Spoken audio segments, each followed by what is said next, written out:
Albert Ramos here with the Warriors Group, and today I want to talk to you guys about a very interesting topic, right? I'm a realtor, and my companion today here is also a realtor, but something very important for us is that before we are realtors, we are leaders. Facts. And did you guys know that the average American that's never joined the military, the first time that they're able to afford their house is by age 33?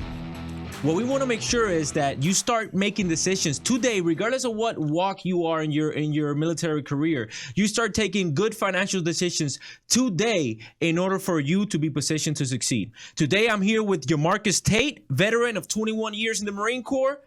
Jermarcus, good morning. How you doing? Good. How about yourself? I'm doing great, brother. So today, we're going to be breaking down the video into 3 phases, okay? We're going to be talking about phase 1, which is all the way up to your first 2 years in your military career, okay? So the first topic that we're going to be talking about is entry-level mistakes. We're going to be talking about the do's and don'ts. So, Jermarcus, what can you tell me are some big mistakes that you saw Marines or service members making, within the first entry level, boot camp, boot leave, MCT, and MOS school? So you know how you have like keeping up with the Joneses in the civilian sense? That's the same thing in the Marine Corps, keeping up with Lance Corporal Jones. Lance Corporal Jones go out, he buy that $50,000, $60,000 BMW M5, and you like, you know what? I'm going to go get one just like it. Or he get the latest and greatest cell phone. He get the iPhone 64. You like, okay, I want the iPhone 69. Even though your phone that you currently have in your pocket does everything the next phone does, but because Lance Corporal Jones has that phone, you feel a need, or the typical E3, E4 feel a need to go do it themselves.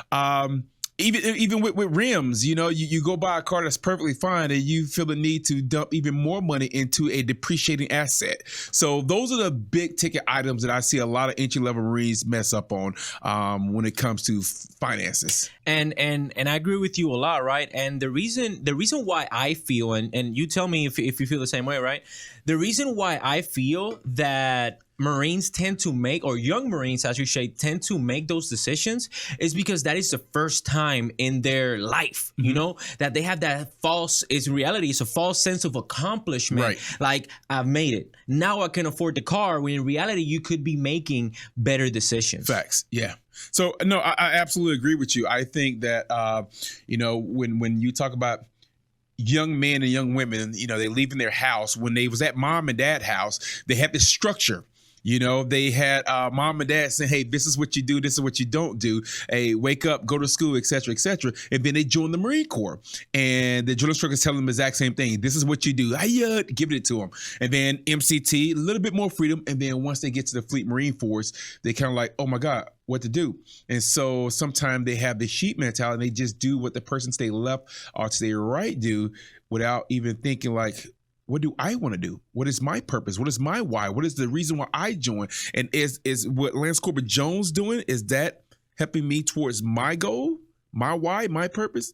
So yeah, and I agree with you, right? And that is the entry level, right? Mm-hmm. That is like entry level. Facts. And then what we want to do is we want to make sure that our Marines, because I'm still active duty, right? Mm-hmm. I want to make sure that the Marines that we're receiving in the Fleet Marine Force are well positioned to succeed, right? So what are some of the things like because I feel like within the first 2 years of your Marine career, that is what's going to set the pace for your entire career. Whether you want to do 4 years or whether you want to do, 30 years in the service, like I feel like the first 2 years are the most important. So what are some things within the first 2 years that you recommend Marines or service members should start doing? Okay. When we talk about in the arena of finance, I think that there's plenty of financial specialists through MCCS or unit command financial specialists. I think you should have a sit down. You should go and sit down and have them do a budget. This is how much I make. These are the bills that's coming in. This is what's going out. This is, and so let them tell you this is how much wiggle room you have. So when you're sliding that card, you understand all the money in that bank, in that institution, or in that ATM is not yours. This is what you have to play with. And sometimes we get, the fog of war because we used to, like at home, we thought mom and dad had a bottomless piggy bank.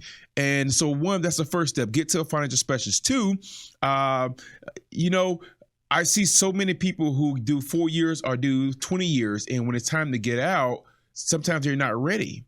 And a lot of times it's because they gave a lot to the Marine Corps and they never had time to invest into them. And this is talking about college. If college is your thing, it's something that you want to accomplish, you need to start positioning yourself not at your 2-year mark, you know, even though that's when you are able to use your tuition assistance, but go ahead and start thinking about what degree plan you want to go towards, what institution that you want to attend. And so when the time is right, it's no delay. You're ready to go as soon as you hit that 24-month mark in the Marine Corps. Yes. The last thing I want to talk about is if travel and adventure is your thing, keep your honor clean. Do what you're told. Do a little bit more than what you're told. Find out what the greats are doing, and then you do one more. So if the opportunity arises for them to award somebody with a little travel and adventure, that you already a candidate in that particular arena.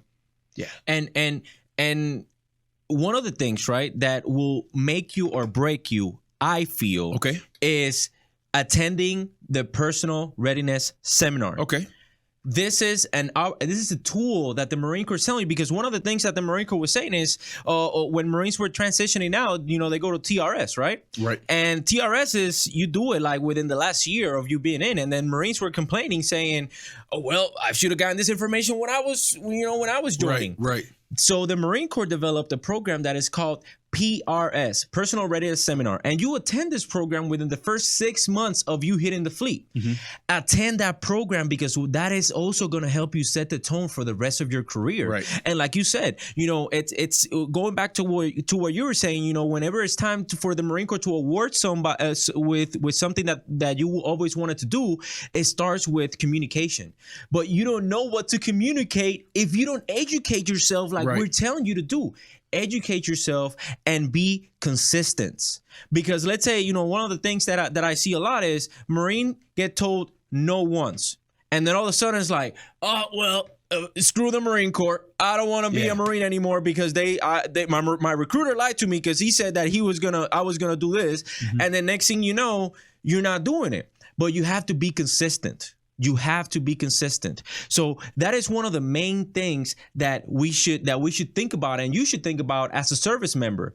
Be consistent and educate yourself, because nobody is going to want to know more about your goals than yourself. Facts. For the second part of this video, I want you guys to give a big thumbs up, and I want you guys to share this content with somebody that needs to hear this. We're trying to keep these videos under 10 minutes, so that way we can provide the information that you guys are looking for. So I'll see you guys in part 2 of phase 1. See you guys there.